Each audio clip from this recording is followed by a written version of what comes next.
cultural shock in Mexico as an Italian.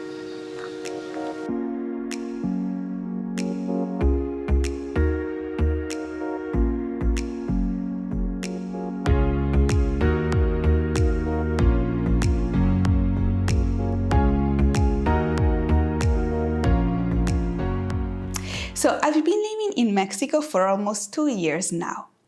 But I've just come back from a long trip in Italy, my home country, in which I immersed myself completely again into the Italian culture. And coming back to Mexico, I found again some things that for me are pretty weird, and I think that I could never get used to it. And other that before my trip in Italy, I simply stopped paying attention. Because after a while here in Mexico, as Italia, we can get very familiar with. But now I can see pretty clearly all of them again. Music is a bit like the air that you breathe here. Wherever you go, there will be always music, a reason to dance, sing, or simply celebrate at any time of day and even at night. I remember when I first arrived here, I was really struck by the fact that nobody here uses their phone while walking on the street. And I thought, wow, how nice that people here are not slaves to their phone and they can simply walk without staring at the screen. And then I understood why. Because sometimes walking on the street here can be like an obstacle course that requires presence and agility as well. And not because in Italy the sidewalks are always perfect and clean. We are very far from it. But I can say that here in Mexico there's another level. It's not news that sometimes in the pharmacy we can find and buy medication that aren't exactly always healthy. But I never would have thought that I could buy cigarettes, potato chips and Coke in a pharmacy. This is completely incomprehensible for an Italian.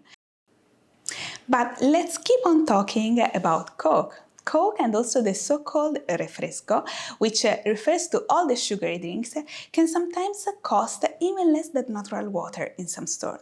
And so it's not surprising at all to see people of all ages everywhere consuming these drinks all day long.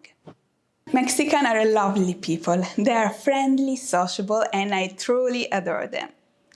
There is just one thing that it's completely illogical to me. Mexicans don't know how to say no.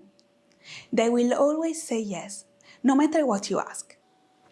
It's up to your ability to understand from the tone of the voice and their facial expression whether it's a genuine yes or not. So in person, I can more or less figure it out after 2 years of living here. But when it comes to communication through messages, oh boy, I'm still in trouble. And what happens? For example, I contact an handyman to do some repair at home. He says yes, he gives me an appointment for the day after, but he doesn't even show up. Or another who came said that he would provide an estimate, and I've been asking for that estimate for a week, and his response was always, sí, ahorita se lo mando. I'm still waiting for that estimate. And related to this, there's another cultural shock, the word ahorita. Ahorita literally means now, right in this moment.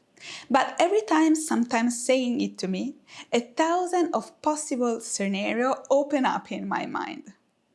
Because in reality, ahorita can mean now, but it could be in an hour, a day, probably in the future, or even never. And ahorita is also a beautiful example of how time is perceived differently here. Maybe it's because of the generally more relaxed lifestyle, but appointment schedules are very flexible. So I've been simply learned to take them as a rough indication and never expected punctuality. But let's talk about some pleasant shock now. Mexico is already known and famous for its color. But when you're here, you are amazed by how vibrant they are. And we have color in Italy too as well. But for us, it's like everything is in a palette with fairly natural colors. While here it's more like a rainbow, where you can find all the brightest color and you can find them all together. And the result is truly beautiful and lively. And let's talk about the wires hanging everywhere. Electrical wires, internet cable, new wires, and old wires hanging for decades, and dangling wires. When you look up at the sky, beside the beautiful blue sky, you will surely find wires too. And who knows, by looking up at the sky, you might also see dogs. Dogs in Mexico, besides being pets, are often used as guard dogs. So if there's a garden, the dog will obviously be there. But what if there isn't one? So why don't put them on the roof? So easy, no? Especially in old-fashioned flat roofs, this seems to be the perfect spot for these live guard dogs to be. And perhaps because Italy is the oldest country in Europe, I also had another pleasant cultural shock. That is seeing how Mexico is a country with so many children. There are kids playing on almost every street corner.